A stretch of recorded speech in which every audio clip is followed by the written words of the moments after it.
It's Grow TV, where we grow together and learn about God. Hey friends, and welcome to Grow TV. I'm Stacy, and this is a pile of mini carrots. We've been doing construction challenges. That is, trying to build stuff with other stuff. But the problem is, whatever I use to construct ends up turning into some kind of snack. Toothpicks turned into tiny appetizers, graham crackers turned into, well, crumbs. So, I think I figured it out. I'm not a big fan of carrots, so ta-da! I'm gonna try some carrot construction. Ready? And go. Well, the carrots kept rolling off the desk. That's the bad news. No carrot construction, but carrot cake will be ready in about an hour. I've been thinking about renovating my Grow TV desk, but I'm having a hard time making a decision between two things.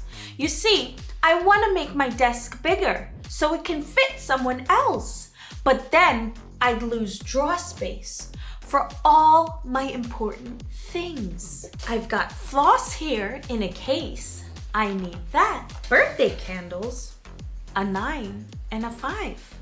I'll need that when I turn 59 and when I turn 95.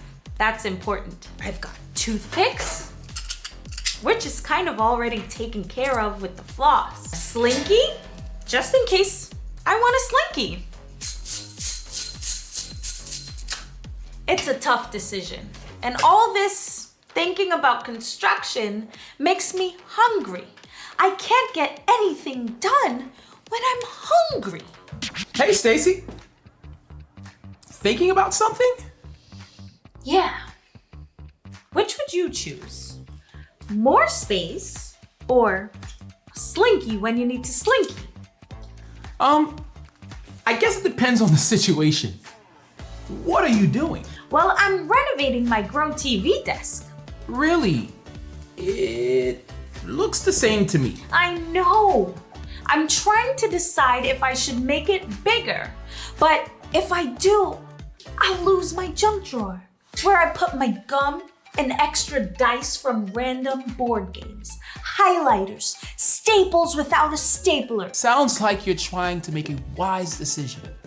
I know a Bible story that relates to that. In 1 Kings 3, just like you are looking for an answer to a complicated problem, people will come to King Solomon for wise answers all the time. That was the guy who could have asked anything from God, right? And he asked for wisdom, right? Exactly. And God gave him wisdom.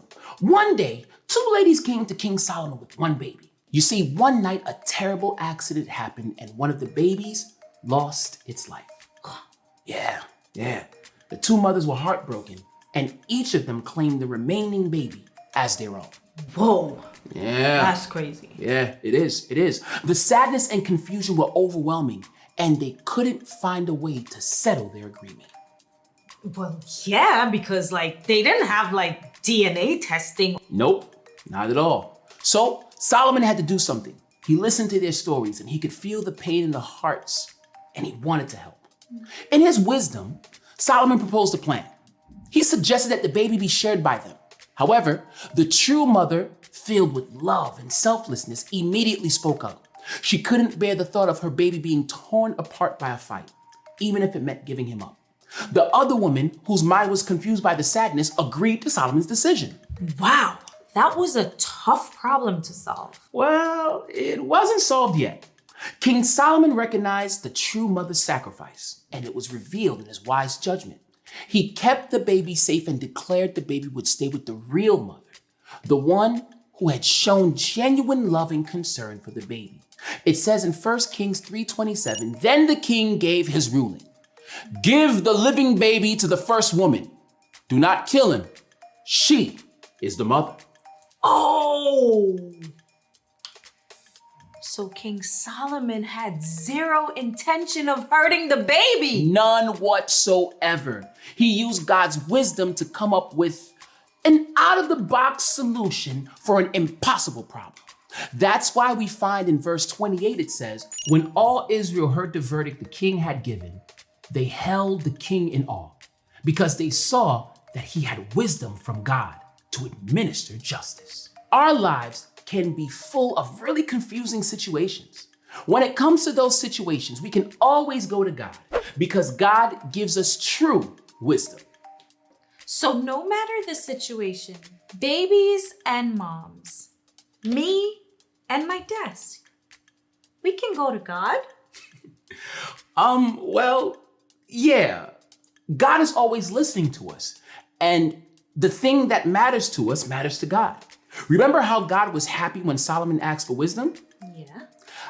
I think it makes God happy when we ask for wisdom too, in any situation. Good luck with the reno. And if it were up to me, I'd keep the junk drawer. It seems to mean a lot to you. Later, Stacey. That story made me think, what I do with my desk isn't that big of a deal. But I do have an idea. Instead of renovating my desk, I could help someone with something.